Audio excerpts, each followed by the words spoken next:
I have something really cool to share with you guys today. The last 2 weeks have been some of the busiest and most emotional and just incredible 2 weeks of my life. So, to back it up and to give you guys some perspective, 2 weeks ago, my baby girl was born. My wife and I brought a beautiful baby girl named Sienna Rose into the world.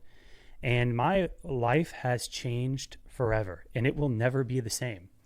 And I could not be happier. But I wanted to share this with you today because I think there's a big lesson that can be taken away, especially from a lot of you that are listening to this podcast, whether you're an operator on the agency side, partner side, the tech side, the brand side, whatever it is. It'll put some perspective into how you see the world, how you see your time, and how you are able to apply yourself and what you're able to achieve. So on earlier this month, as I'm filming this episode, it is now coming into late November. It is November 23rd. So my baby girl's due date was actually Thursday, November 6th. And if you've never had a child before, I'll put a little perspective to you. The last 4 to 7 weeks leading up to the birth of that due date are prep time. It's not time to party and to live it up. It's time to prepare. It's time to make sure that your significant other, in my case, it's my wife that's pregnant, is supported, they have what they need, and their needs are met. So it becomes a time of putting yourself to the wayside. If you're a woman and you've been pregnant or you're looking to get pregnant in the future for the first time, I think that'll put some perspective into it for you. But with that being said, the last 2 months have essentially been really solid prep, especially the last month.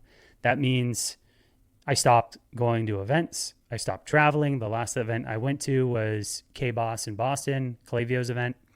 And I really focused on getting ready. At the same time, it's my busy season. So this isn't a time that I can just take my foot off the pedal. It's a time where my clients need me, my team needs me, my company needs me. And there's no way I can just stop working right now or take my foot off. It's the time to hunker down and to get busy. So to say the least, I was a little nervous going into the last couple weeks. I did not really know what to expect. I was optimistic and I planned for it. And I tell you, it was absolutely magical.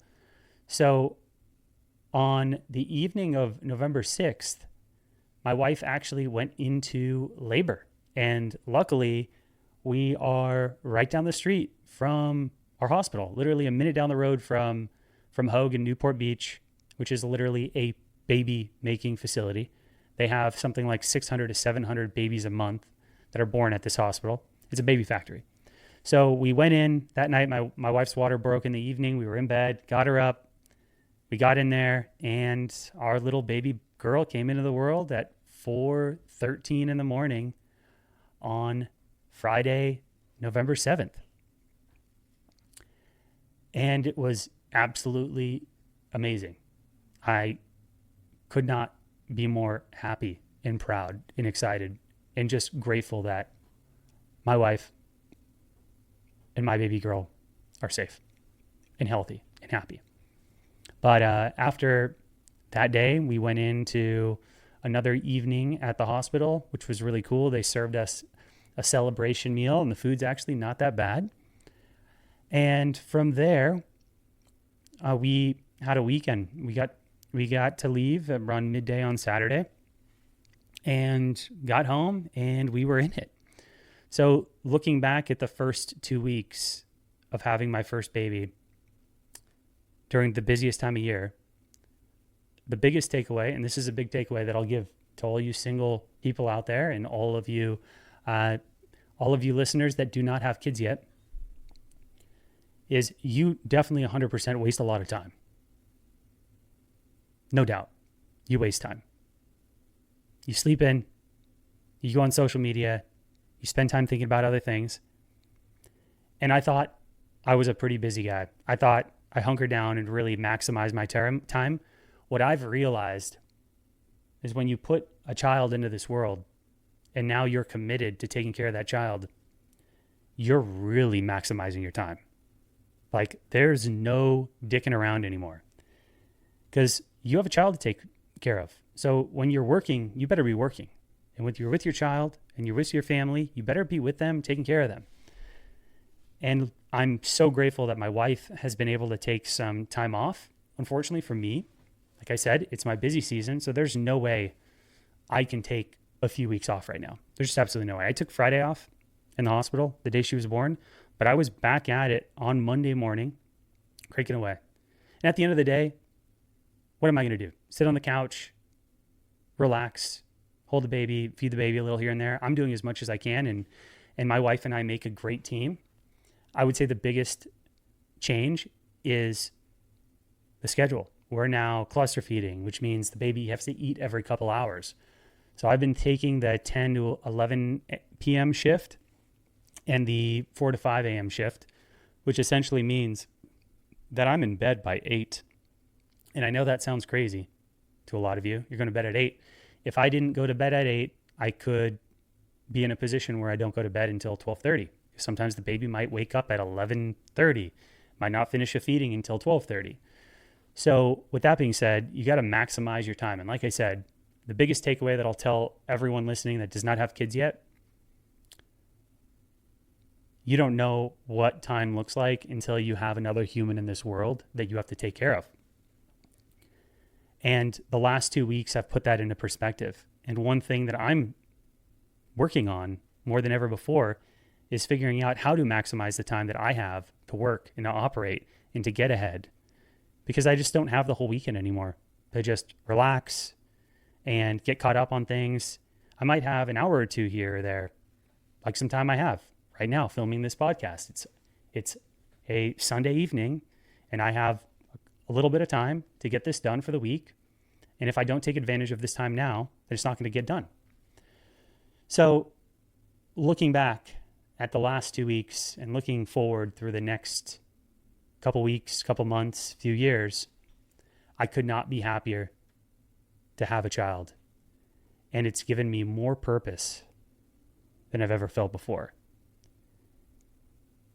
And there's just some type of feeling that you get where I know I'm now providing for a little human. I'm now building a legacy for that little human in my family. And it makes me want to find success more than ever before. And that success isn't just monetary. It's not just business wise. It's success with relationships. It's success with my body and my health and my mind. There's just so many different areas that I'm looking to become a better human because of that.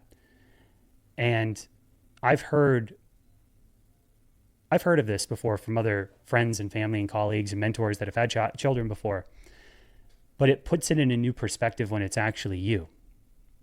And I got to tell you, I'm so grateful that this happened at this time in my life. I'm so prepared. I'm so ready. And at the end of the day, this time in my life is changing. My old life's never coming back. It's gone. But at the same time, I'm so excited for what is to come and what is to happen. So with that being said, I just want to tell you all out there, if you don't have kids yet, maximize the time you have, because that time won't always be available. You're going to get married one day. You're going to have kids one day. You're going to have a bigger business. You're going to have other things going on. And I already know my life is going to only get more complicated as my child gets older and we potentially have more kids. So with that being said, I wanted to share that little bit with you and tell you anything's possible.